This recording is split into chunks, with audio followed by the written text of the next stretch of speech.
اخترنا لكم اليوم سيارة ألمانية فرنسية، واخترت لكم مدينة الميناء اللي فيها يعتبر ثاني أكبر ميناء في أوروبا. أما المطعم بيجمع بين الستايل الأوروبي والروح الشرقية. تابعونا، شوفوا البرومو وتشوقوا لتعرفوا شو في فقراتنا، ويلا.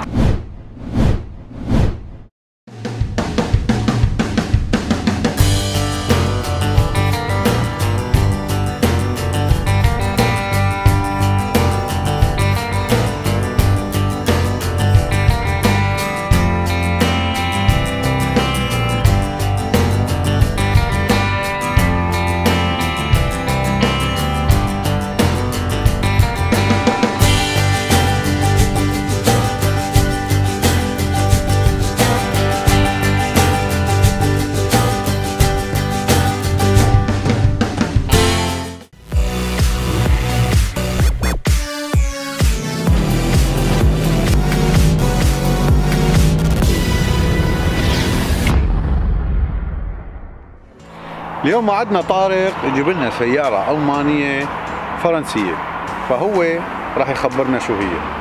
شو ابو حميد؟ اهلا، عم تعمل ريبورتاجات من وراي؟ إيه، عم بخبر بس جمهورنا العزيز انه انت رح تحكي لنا عن السيارة اللي وعدتنا فيها اليوم. لا ما رح احكي هون، رح تروح انت وجمهورنا العزيز سوا على السيارة نجربها سوا. يلا جو.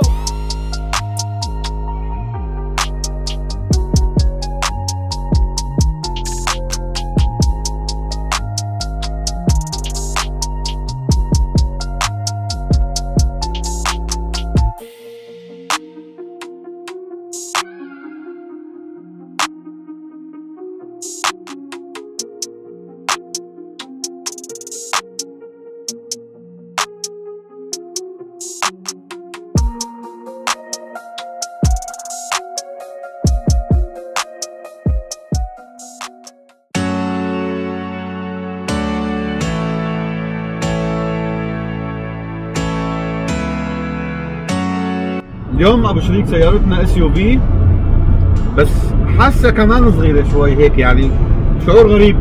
بالضبط، اليوم سيارتنا يعني اول اس يو في، بدايات الاس يو في، وتسمى بالكروس اوفر يعني. ايوه، بدايات الاس يو في ما بين السيدان والاس يو في. بس قياس مرغوب، خاصة اللي عايش بالمدينة وبده سيارة اس يو في هيك سهولة الصف عملية، يعني عملية هيك دلوعة وعملية. اوكي، سيارتنا اليوم تعرف شو اسمها؟ هات نشوف. سيارتنا اليوم هي اوبل جراند لاين اكس.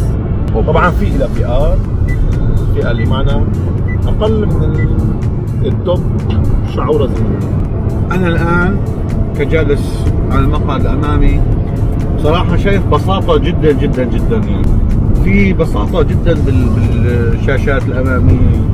بالضبط، احكي لك سر اوبل. هات نشوف. اوبل محسوبة على الالمان، ايوه، صناعة المانية، بس اللي بيركب فيها تقريبا ما بيحس انه راكب الماني. اللي صنعوا هي السيارة وسيارات الاوبل بشكل عام، نظام الامان، نظام التعليق، نظام بتحس في جودة المانية. بس ولكن مقصورة القيادة، الشكل الخارجي بتحس ميال شوي للسيارات الكورية او السيارات الفرنسية والغير المانية. الشاشات، التعامل بالشاشات كله بسيط. السيارة بتحسها مستهدفة جيل الكبير وليس جيل الشباب، لأنه في بساطة فظيعة، إن كان بالشكل الخارجي شكل غير ملفت ما بيعلق بالذاكرة، وإن كان الشكل الداخلي شاشات صغيرة، شاشة يعني 5 إنش شاشة رئيسية بسيطة، حتى ما فيها منيو، يعني فيها بس أزرار على طول، أوديو راح على الأوديو، نافي راح على نافيجيشن، بسيطة، بساطة بالتعامل. إيه، بس مشكلة البساطة اللي فيها زيادة على اللزوم بتحسسك شوي انه مش هون الالمان يعني. اوكي، بس لما بتسوقها موضوع البادي رولت بتحس انه بالفعل في جودة المانية. هلا ما بعرف اذا هذا له علاقة بالجودة الالمانية، بس المقعد مريح، جلوسي، وضعية الجلوس في اريحية بالجلسة بصراحة. المقعد له قصة ثانية تماما. ايوه، هات لنشوف. مقعدها هو من احد اسرارها اللي حلك عليهم حوالي سرين او 3 اللي بيميزوا هي السيارة، هذا واحد منهم. المقاعد تم التعاون مع مؤسسة ألمانية خاصة في موضوع المقاعد الطبية. ايوه، فكانت مقاعدها باعتمادهم وتصنيعهم، فمشان تحس قاعد كرسي طبي مش كرسي سياره. وهذا احد اسرار الجراندلاند اكس. طبعا في تحكم كهرباء، بالاضافه مريحه جدا، مريحه وجلد طبعا. يا سيدي جميل. حتى التعامل انا شايف في الامام ما في شيء عم يلمع، ما في شيء كذا، ما يعني في بلاستيك يمكن بس داكن كله. ايه بلاستيك ثقيل، شويه جلد مع التطريز، في بساطه. بس مع ذلك يعني انا شايف الان لا تخلو من المدخل يو اس بي مثلا. في مدخل يو اس بي وحيد بس ولكن موجود، في مدخل 12 فولت كهرباء. الجير طبعا في تبترونيك وفي عادي. الكبسه البريك اليدويه. طيب كيف الرؤيه من الداخل؟ انت اليوم في داخل السياره، هل في رؤيه واضحه حوالين السياره، امام خلف على الجوانب؟ الرؤيه الامامي واضحه جدا، ابعاد السياره شايفها انا بسهوله. المرايا متوسطه، الكروس اوفر ممتازه. الزجاج الخلفي صغير بس واضح عندي بالمرايا. لا تقريبا بالنسبه للاضاءه ممتازه. طبعا موجوده نقطه عمياء، موجود يعني الانظمه الطبيعيه الموجوده بكل سياره، فهن عاطينك الستاندر يعني. بس ولكن تخلو من شغله وحيده، وهي انا بشوفها مهمه لسيارات الكروس اوفر، اللي هي الكاميرا الخلفيه. اوكي. موجود فقط حساسات فيه، حتى رادار ما موجود، موجود فقط الحساسات. التجهيزات اللي موجوده فيها سياره بسيطه، مع ذلك مثلا انا شايف هون في خلينا نقول اماكن، مثلا حطيت قنينه المي اللي عندي تمام. في ساعات تخزين موجوده، متواضعه مساحات تخزين ولكن موجوده بكثره.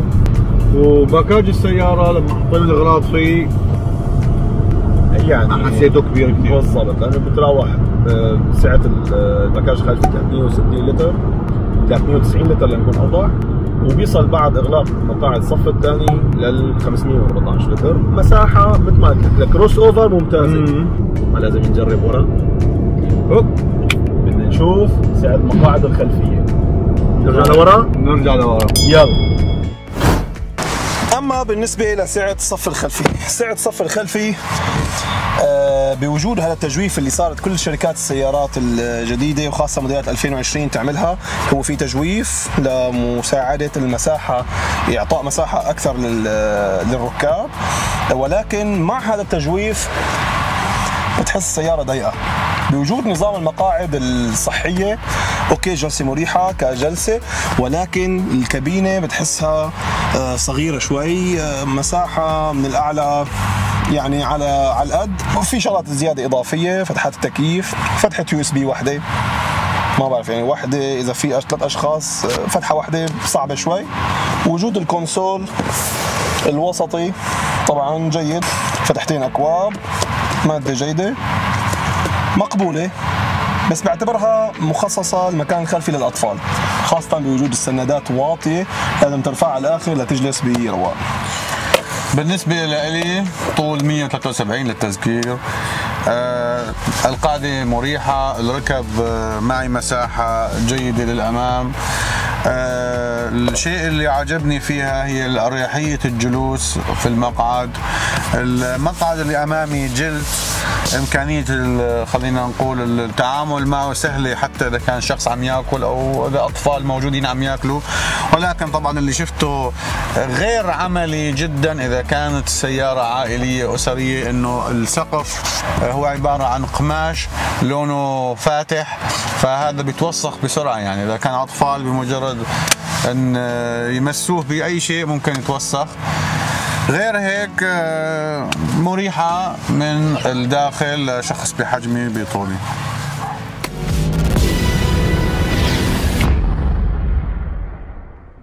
طيب لما بنحكي عن مشروع اس يو في، بما انه وصلنا لهالنقطة طارق، شو موتورنا؟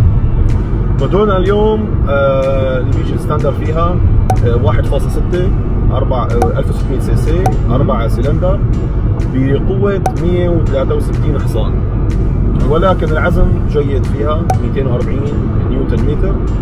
بتحس فيه بالمدينة فيها عزم، سيارة فيها عزم، ولكن قوة الأحصنة على الأوتوبانات بتحسها إنه تحتاج أكثر. السيارة مدينة طراز أول، بنزين بنزين بالضبط. اوبل كمان اعتمدت نظام التيربو دايركت انجكشن، الحقل الالكتروني السريع، مشان تعطيك انطلاقه سريعه وتعطيك حركه بيقولوا يعني سياره حركه، سياره تغلي هو ما بدك انت بالمدينه بتلبيك. حلو. طيب شو مصروف هيك سياره؟ هلا مصروفها شوي عالي، مصروفها بتراوح بين ال 8 لتر لل 9 لتر 9.5 لتر، هذا مصروف شوي عالي كاربع سلندر. واذا انا حبيت اشتري هيك سياره كم ممكن تكلفني؟ يا سيدي الجراند لاند اكس اوبل بتبلش من ال 26,000 يورو شامل الضريبه، وبتعلى بالمواصفات لتصل تقريبا حوالي 58,000 يورو، اللي معنى هي اقل من التوب بشعرها. طيب هلا طارق انت وعم تمشي لما عديت على الخط الابيض زمر؟ ايه هذا نظام البقاء ضمن المسار. هلا مثل ما شفنا احنا بسيارات كثيره، وخاصه بالسياره الاودي اللي جربناها، اللي ما شاف حلقه الاودي بتلاقوا الرابط فوق، كان فيها نظام مسار فظيع واجبرك انك تضل ضمن المسار.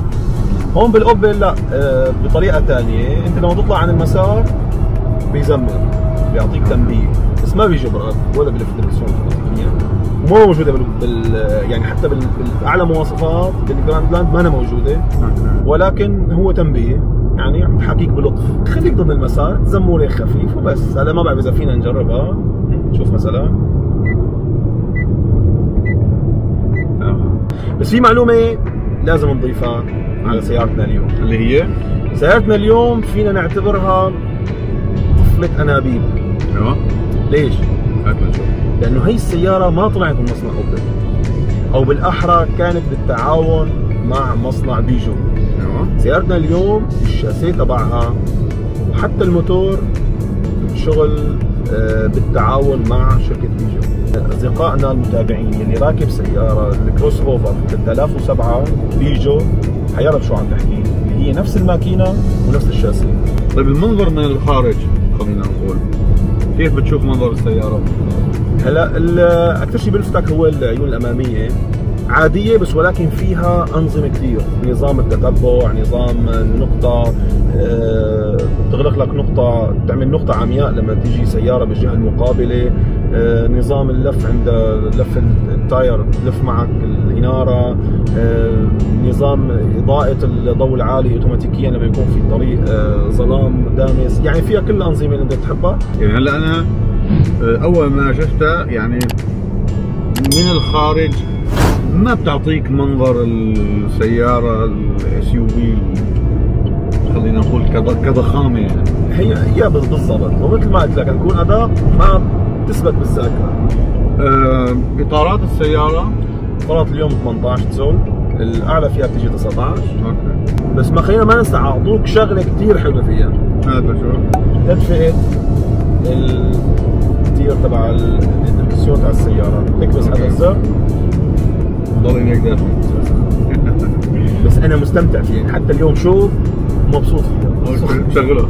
يا سلام هيك يا اخي بتحس حالك هيك، خاصة بالشتاء لما تطلع انت على السيارة بتلاقي ايديك باردين، بتحط ايديك تحت رجليك تحت كذا، اما هون بتحط تسترخي، ما بتشيل ايديك عن تسترخي يا اخي، بتحس هيك انت قاعد مساج.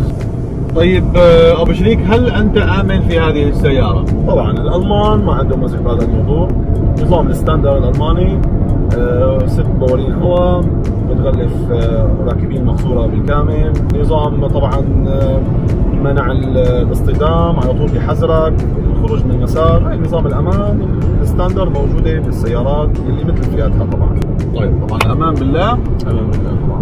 طيب طارق، بما انه اعطينا نظره، خلينا نقول، او اعطيتنا انت نظره عن معلومات هاي السياره، شو تقييمك لهذه السياره؟ سيارتنا اليوم بالنسبة لي أنا بعطيها 6 من 10. 6 من 10 قليلة شوي، بس ولكن لي أسباب، اللي هي رقم واحد عزل الصوت. عزل الصوت فيها سيء للأسف، يعني لما تمشي فوق ال 120 130 140 بتبلش تسمع صوت الرياح بشكل كبير. المواد المستخدمة بالعزل ما هي جيدة، ما أعرف إذا لا مسموع لكم الصوت سيء. الموضوع الثاني هو وجود البلاستيك الاسود بكثره على البادي الخارجي.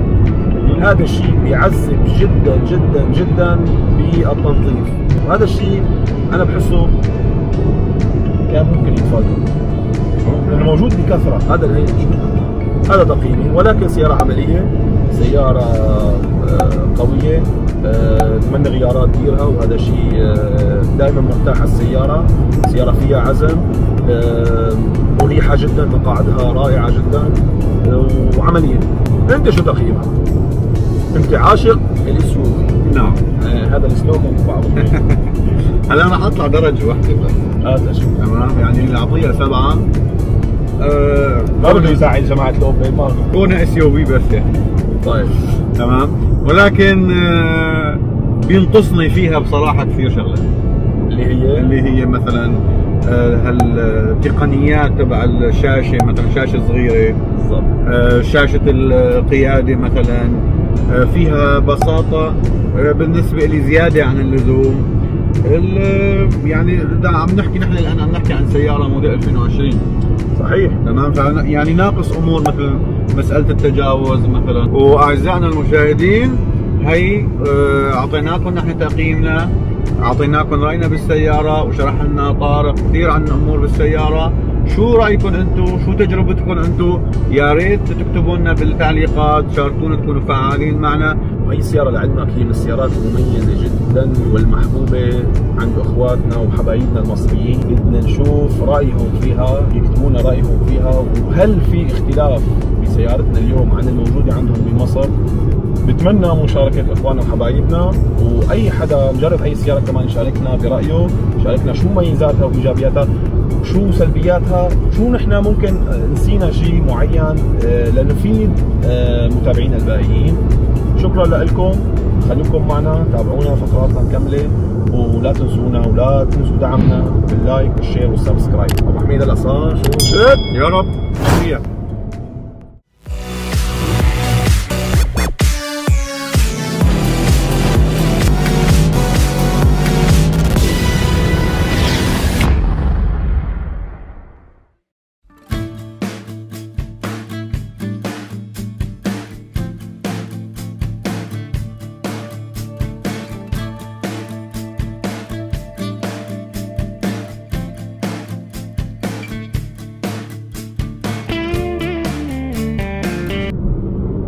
ابو حميد، نعم، هذا الطريق ماشيينه بهالمرة.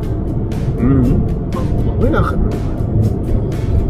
اخذك يا سيدي الكريم على بلجيكا. اليوم يا سيدي الكريم اخذك على مدينة الألماس العب في بلجيكا، واللي هي العاصمة الثانية لبلجيكا. هلا مدينتنا اسمها أنتفيرن. نعم، وهي مدينة الألماس لأني اشتهرت بتجارة الألماس فيها. وهلا بس نوصل لهونيك أفرجيك أماكن التجارة، شو كثير شغلات فيها. نعم، يلا على بلجيكا خليكم معنا، زلمة خليكم معنا، لا تنسوا لأحمد الشير والسبسكرايب. يعني أحمد عم ياخذنا معنا اليوم عم بارد، تدري صوبة عم بارد. مع ذلك حبيت لازم نطلع ونروح مع بعض ونشوف مع بعض المدينة. يلا.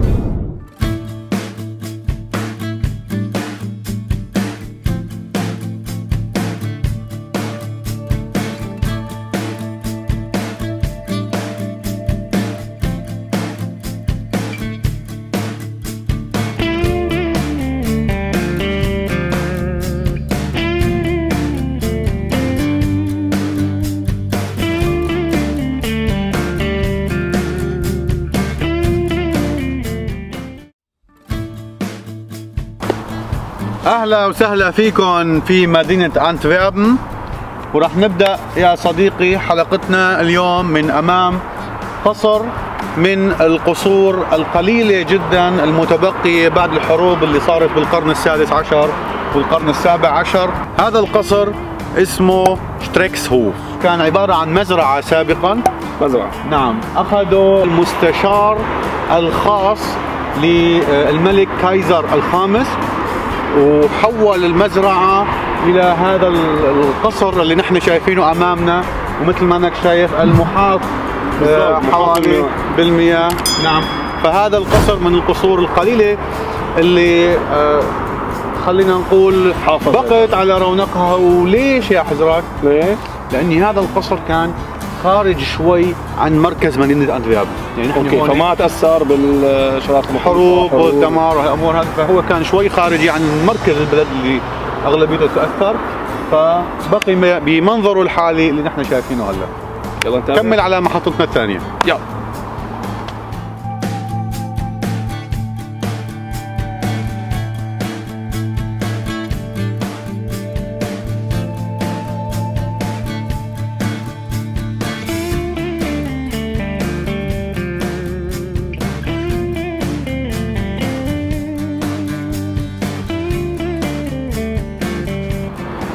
نحن الان امام ستينبورغ اللي هو قلعه أنتفيربن اللي مطلة على النهر مثل ما شفنا هلا، اللي تحمي هذه الجهه من الاعداء. كان هذه القلعه هي الحصن اللي تحمي المدينه من هذا الطرف. حولت هذه القلعه بعدين الى سجن. وعلى فكره هذه القلعه هي اقدم مبنى موجود في أنتفيربن، من العام 1200 ميلادي موجودة هاي القلعة القائمة، ومثل ما شايفين هلا عاملين تصليحات حواليها، ترميم لها. ما ترميم. نعم، لذلك ما حدا حسن ندخل لجوا ونشوفكم اياها من الداخل. بس اكيد رحلتنا مكمله، خليكم معنا. خلوكم معنا.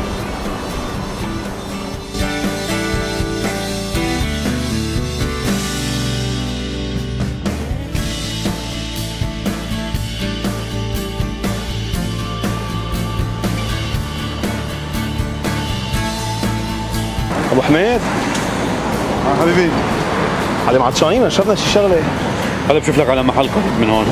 معلم، ايه في محل فاتح جديد جنبنا. وين؟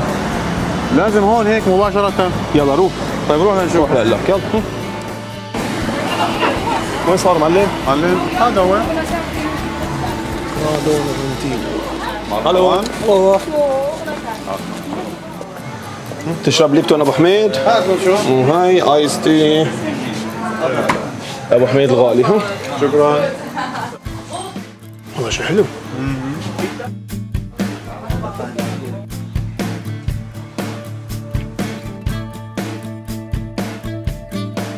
السلام عليكم. عليكم. يلا. في هي بيت محل شكرا. الافتتاح اول يوم. سلم ايديكم ان شاء الله بالتوفيق. ان شاء الله بالتوفيق. شكرا لك. شكرا لك. بس كمان شكرا جزيلا. شكرا بالتوفيق ان شاء الله.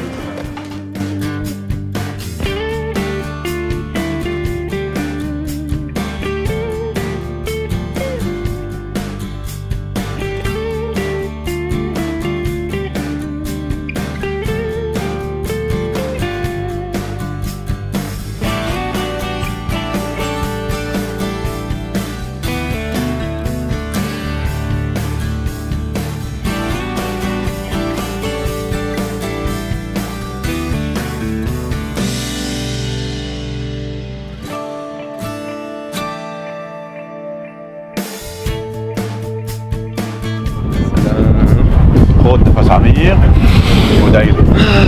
دعيت لك يا سيدي الكريم.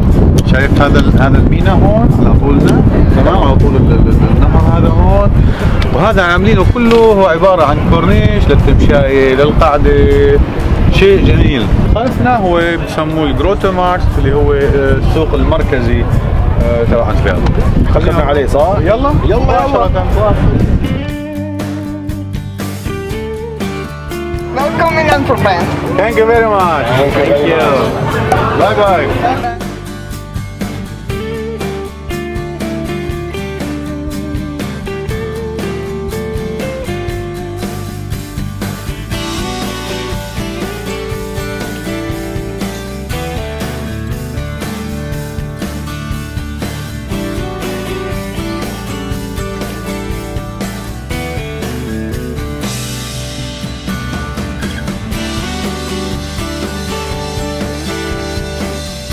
ابو حميد نعم حبيبي. في شيء بتحسه ببلجيكا هو طابع الساحات وطابع الأبنية الواحد.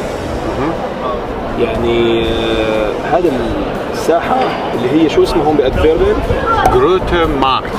غروتر ماركت بأنتفيربن شبيهة بشكل مو طبيعي بساحة الميدان الكبير ببروكسل اللي زرناها. اللي بيقدروا مشاهدينا يطلعوا على فيديو بروكسل، مو طبيعي، نفس النظام نفس الأبنية ولكن بتختلف بكثرة الكافيات الموجودة داخل الساحة، وطبعا الساحة أصغر شوي بس ولكن بتحس كأنك قاعد بساحة، فنفس الطباع نفس مع أنه مدينتين يعني مختلفتين تماما. ونحن هلا الآن بالجروتر ماركت. هذا الجروتر ماركت هو أيضا الساحة المركزية في أنتفيربن، واللي كان هو أول الساحات اللي كان فيها تبادل تجاري، بدأت فيها المحلات التجارية. طبعا نحن ما عم نحكي عن محلات صغيرة، عم نحكي عن تجار استيراد وتصدير. كان التجار الإيطاليين يجوا للساحة هذه ويعقدوا صفقات بيع وشراء، بالإضافة مثل ما حكينا في بداية الحلقة تجارة الألماس مشهورة جدا فيها هذه المدينة. وهذا هون اللي خلفنا هو مبنى الرات هاوس، ومثل ما انكم شايفين يعني الشيء لفت انتباهي الغطاء اللي حاطينه امام المعمار، حاطين نفس الشكل تبع الرات هاوس، يعني وكأنه موجود امامك. حماية الرؤية البصرية. نعم يعني جميل صراحة، ساحة رواق جميلة بيعز علي منهم بصراحة. وشوف الكافيتريات على مدار الساحة. وطبعا جنبنا هون الكنيسة الكاتدرائية اللي هلا كمان راح اخذك اورجيك اياها، نروح نشوفها؟ نروح نشوفها، يلا مع بعض.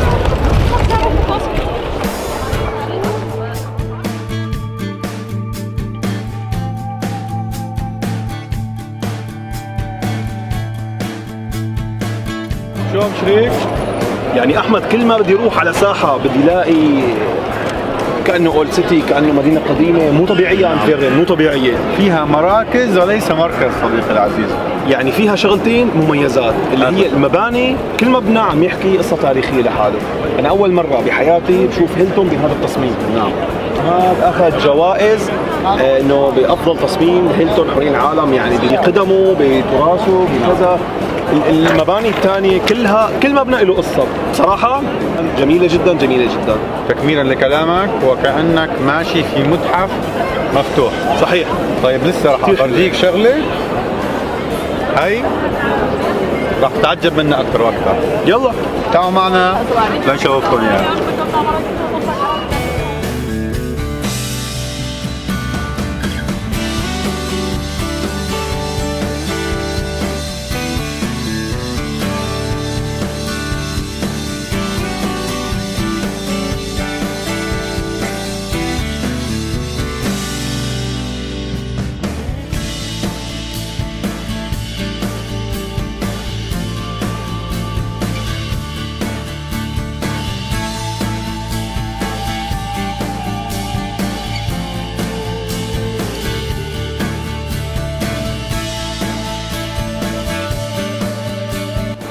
يا سيدي الكريم، شايف الكنيسة هاي اللي ورانا، هذه الكاتدرائية بنوها في القرن العاشر.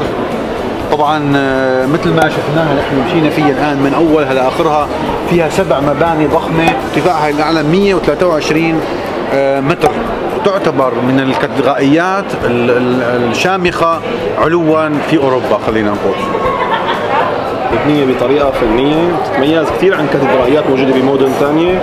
نعم. ونتابع جولتنا بمدينتنا الجميلة. يلا.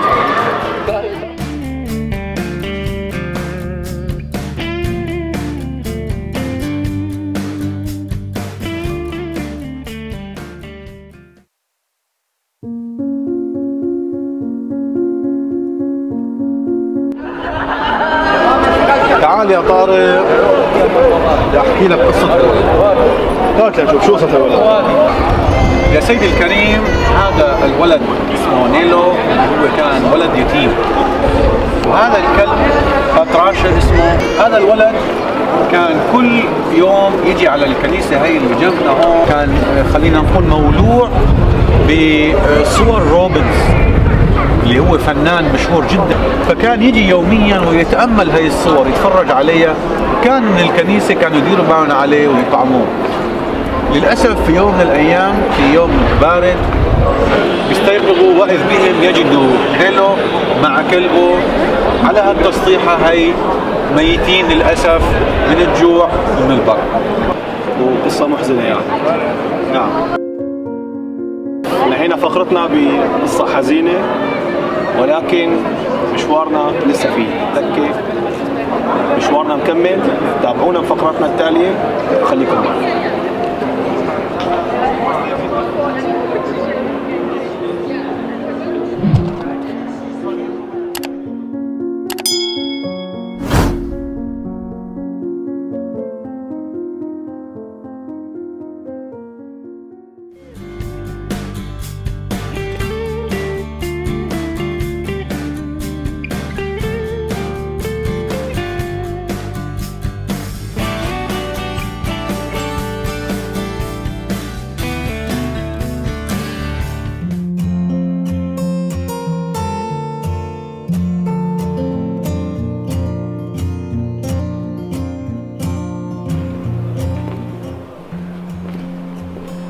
طارق مشيتني كثير وجعت، يا ترى بيستاهل المطعم هالمشيه كلها؟ والله حسب البيفيرتونج 4.8. اوكي، يعني مطعم اخذ من اعلى تقييم المطاعم اللي شفناها لحد الان. طيب يا سيدي، نحن جماعه بنجرب وبنحكم.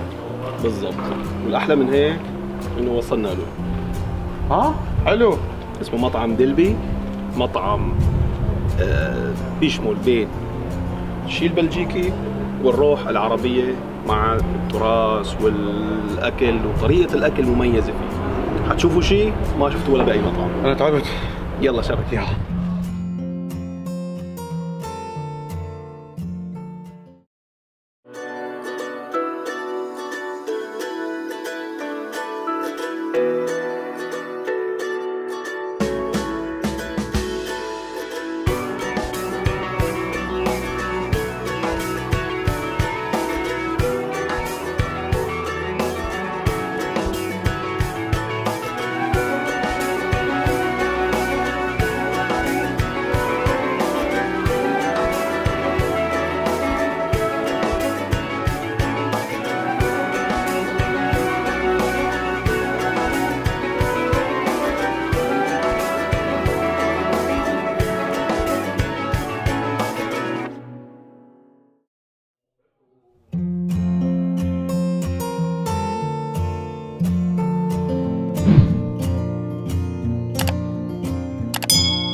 اهلا وسهلا. اهلا وسهلا فيك وسهلا. شكرا. طيب نحن ما حنفتح اليوم. اوكي. نحن جايين لهون يعني مطعمكم اخذ 4.8 تقييما. حابين نجرب شيء انكم تنصحونا فيه. سبيسيال، الشيء الخاص. ممتاز ممتاز. نحن المنيو عندنا اساسا كثير صغير مشان نحافظ على الكواليتي تبعتنا، فانا رح نعطي احسن ما عندنا. طيب نحن تمام. نحن عندنا هون المنيو هو بيمثل كل شيء موجود بالبيت السوري، باي بيت سوري، فمشان تحس حالك انه انت ببيت سوري. نحن هون مطعمنا يعني مانو تجاري، مطعمنا هون نحن نحسسكم انه انتم ببيتكم. نحن هذا اللي عم ندور عليه، شيء مميز ما موجود بالمطاعم الثانيه. ان شاء الله ان شاء الله ان شاء الله بنكون على حسن ظنكم. اوكي تمام ممتاز. بتحبوا تشربوا شيء؟ انا بدي كولا مع كولا مع ايس؟ كولا كمان مع ايس؟ اوكي. شو قصة هالمطاعم اللي هيك عندها طرق غريبة؟ صديقي العزيز، انا اول ما شفت مكتوب في الخارج مطعم سوري حسيت انه في شيء خاص. بس احمد خلينا نكون صريح. تفضل. مش كل مطعم سوري عم يعكس الاصاله والطعم السوري. طبعا لا. هي المطاعم عم تشتغل بطريقه مختلفه، عم تهتم بالزبون. اليوم انا جيت قاعد فيه قبل ما اكل مطعم توب كديكور، مشغول بالفنيه، يعني مشغول في لمسات. هذا الشيء بيدل انه العين بتاكل، عم يتجهوا لهذا الاتجاه. فانا كثير متحمس اليوم بالذات لاعرف المطعم شو رح يقدم. هو انا طارق قصدي بالتخصص باكل معين. هذا اللي نحن عم ندور عليه، وهذا الشيء يلي حتشوفوا بحلقتنا اليوم ان شاء الله. قبل ما ينزل الاكل بدنا منكم لايك سريع وشير اذا حبيتوا المحتوى. خليكم معنا ويلا لجوا نشوف شو عم يعملوا وكيف عم يحضروا الطعام قبل ما يجي لنا.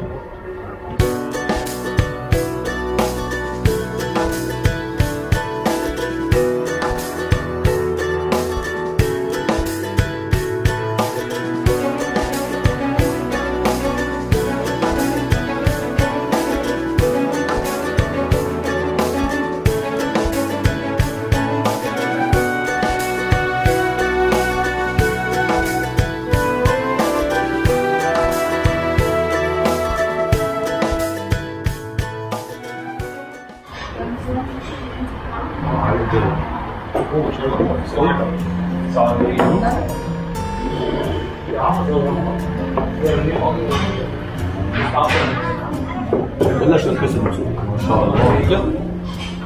قبرة يا شباب قبرة. شغلات فظيعة. نبلش ولا ما نبلش؟ رأيي سمي بالله يلا واضرب. شاركونا يا جماعة.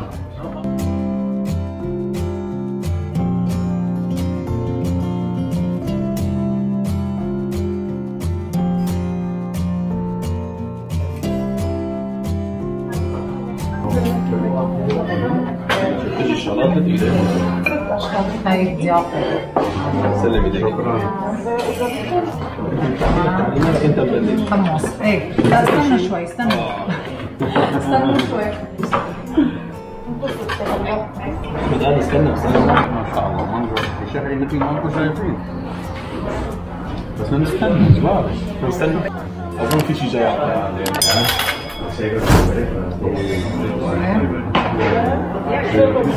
والله ما خلصت طاولة. مشان هيك بدكم طاولة كبيرة. جاي كمان.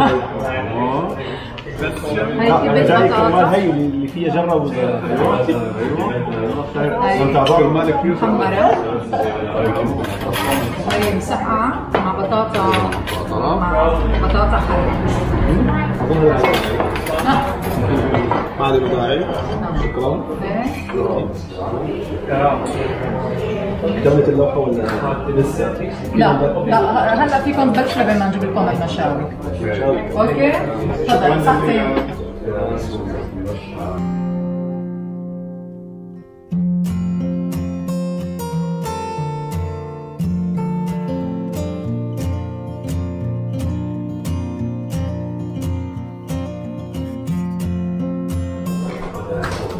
نسينا هي. اوكي. هي كبتين. هذا خالص لبين ما المشاوي. خايف انزع على اللوحة. ما عم بيجي نفس. خذوا راحتكم صحتين. صراحة وين بده يقعد هذا الاكل يعني الصورة تتحدث يعني صراحة. ما عم يجيني قلب امد ايدي على صحن عشان ما اخرب اللوحة الفنية. صحن بالذات ليش اكل شغل؟ شو نعمل يعني؟ والله بدنا ناكل. نخلي هيك عم نتخرج. كول.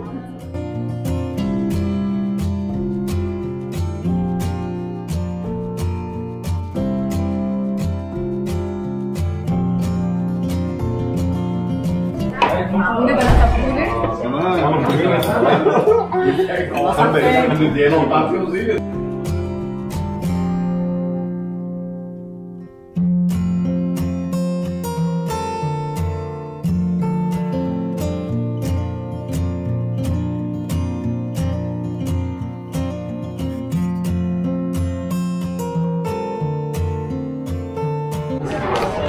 حتى الخبز طريق مميز. الحين مقبلات او بالاحرى يعني لسه بيجي بعد الاذان. اعتقد اذا بناكل وحده خالصين يعني. احنا نجرب.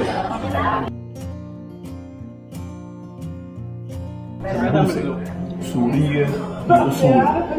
قاموسة الأول. يا جماعة تصدق أو لا تصدق صار لي 18 سنة بألمانيا ما اكلت سمبوسك مثل هيك. انا بصدق لانه دايق. انتم لازم تجربوا وعايز شوف الاكل السوري بينعرف من التربيه. روح اشرب.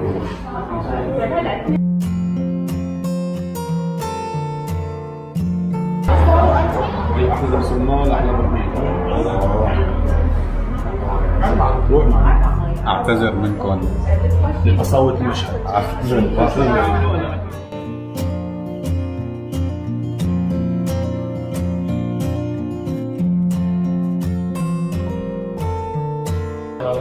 هاي خيار بلبن. سلم ايديك والله كثير. اذا بدنا نجرب تجربه بدكم تاكلوا ببيوتكم، اذا قلت لكم شبعنا ما بيقول لكم لا لازم تاكل لازم تاكل. مطعم سوري لازم تاكل. صح. نسينا نخبركم اليوم في حفلة بزق بالمطعم على الاول. يعني مو بس اكل، نغم.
لا هيك الطاولة مليانة كثير كثير كثير.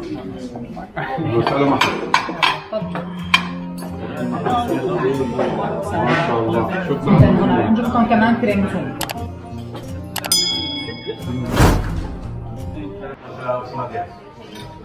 يا لطيف على الحكي الكبير. الحكي كثير كبير كثير. شو هذا بدي؟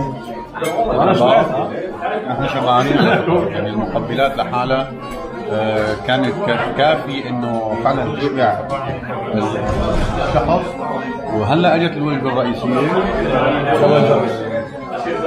حنفتح الصندوق. حنفتح الصندوق مع بعض.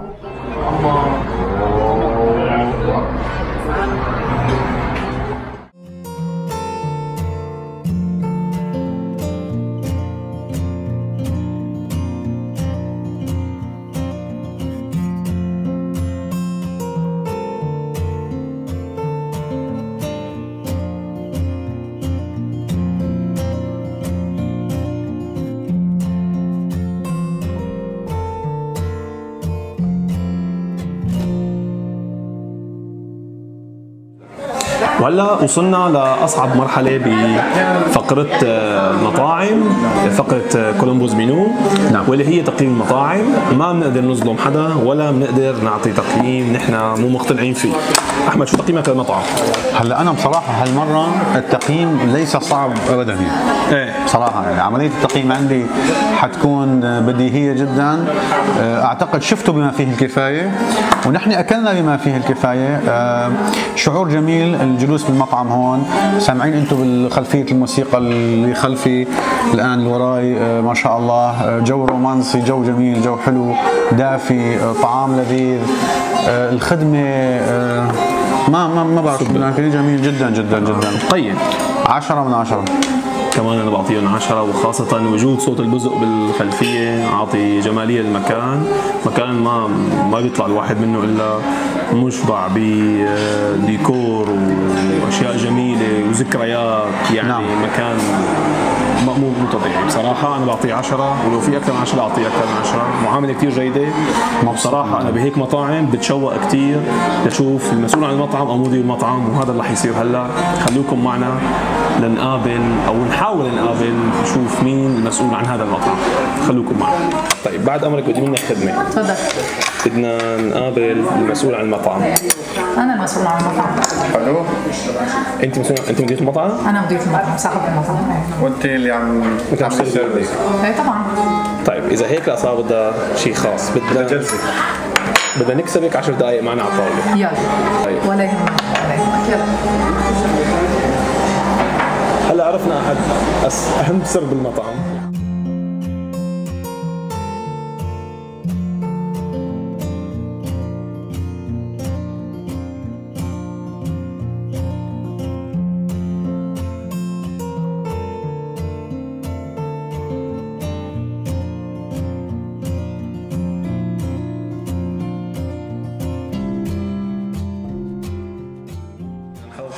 أنا سالي غنوم.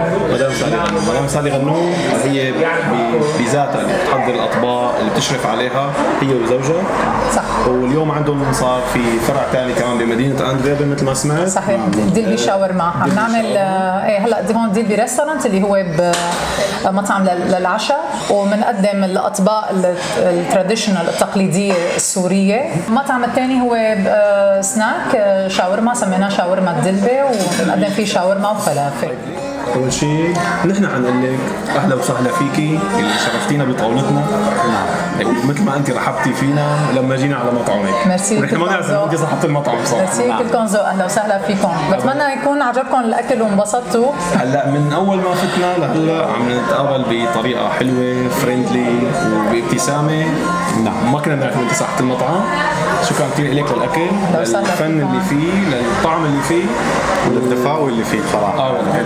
احنا تغنينا بالمطعم بديكوره، وتغنينا بشكل الاطباق وطعمتها، واكرمتينا بزياده بالحلو وطريقه التقديم بصراحه ما شاء الله. لو سهلا فيكم، يعني انتم كل شيء قلتوه هلا هو نفسه الكونسبت اللي احنا حاطينه للمطعم. تمام. الدفى والمحبه والكرم والاستقبال الحلو، هذا اكيد كل بيت سوري، يعني احنا عندنا بسوريا اكيد بيستقبل ضيوفه بهالطريقه هي. فنحن هون ما نو مطعم، هو بيت. انتم ضيوفنا، منكم زبايننا، فنحن بننبسط بالكل، بنحب الكل يحس حاله انه هو ببيته. بنحب نعرف الناس عن اطباقنا وعن عاداتنا وعن تقاليدنا. عم نحاول نكون يعني اوثنتيك قد ما بنقدر، يعني نعطي الاصاله، نشارك حضارتنا من خلال الاكل. يعني بتعرفوا الفن هو لغه العالم اكيد، فبنشاركها بالموسيقى وبالفن اللي هو الطبخ. طبعا مثل ما بيقولوا العين بتاكل، فانت حققتي هذا المثل صح بكل حذافيره. ليش دلبي؟ الدلبي هي مثل ما بتعرف شجره الدلبي الموجوده بمشتى الحلو. جوزي من مشتى الحلو، شاعر اسمه عصام يوسف. انا كسبت هو عمل لي الاكل حلبي، عملوا هذا الاكل مشتى حلو. يعني نحن اخذنا كل شيء حلو من كل مدينه ومن كل ضيعه بسوريا وحطيناه باكلنا. سوري وفني بكل تصرف. في شغله لفتت انتباهي انه عم يجوا ناس ما شاء الله كثير، وعم تقولون المطعم محجوز او الطاولات محجوزه. بما انه عندنا ريت كثير عالي على تريب ادفايزر رقم 1، فنحن كل السياح رقم واحد فبنجذب كثير سياح. انا بحاول بطريقه كثير فريندلي انه اقول لهم انه تمام، ونحن حنساعدك في الموضوع. طريق الحجز. شكرا كثير. جميع وسائل تواصلهم وعنوانه بتلاقوه بصندوق الوصف. اهلا وسهلا فيكم بالدلبي، مني ومن فريق الدلبي، فريق الرائع اللي هن كلهم سوريين. بشكركم كثير على جيتكم، ويعني فرحكم بالشيء اللي قدمناه هو الجائزه فعلا. اكيد رحنا مطاعم كثير ولكن هذا من المطاعم المميزه جدا جدا. شكرا كثير. صحيح. اللي دخلنا لها واللي شفنا فيها مثل ما قلتي انت، واعتقد هذا هو يمكن اذا ما اخطات هو سر اللقمه الطيبه اللي هون. الحمد لله. معموله مع محبه. 100%. مع محبه. وطبعا تقييم باقي لمتابعينا. تمام. جربوا المطعم اكيد، كمان تعليقكم، واللي جربوا يعطينا كمان تعليقه. احنا فقراتنا لسه شعره مكمله، خلوكم معنا ويلا.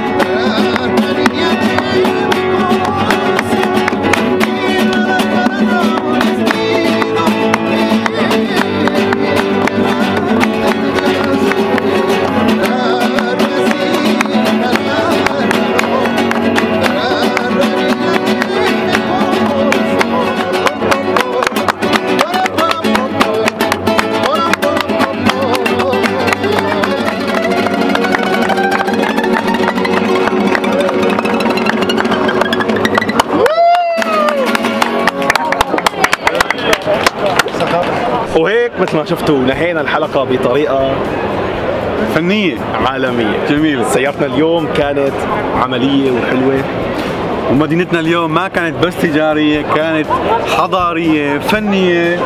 مطعمنا اليوم كان عبارة عن لوحة فنية، أما النهاية فكانت موسيقية بامتياز. والحلقات الجاية حتكون لسه أحلى وأحلى. استنوا مفاجآت، استنوا كل شيء جديد على كولومبوس. فريق كولومبوس بيقدم لكم تحيات، ولا تنسوا تتابعونا ومعلوماتنا على مواقع التواصل الاجتماعي. وأبو حميد سبسكرايب ولايك وشير.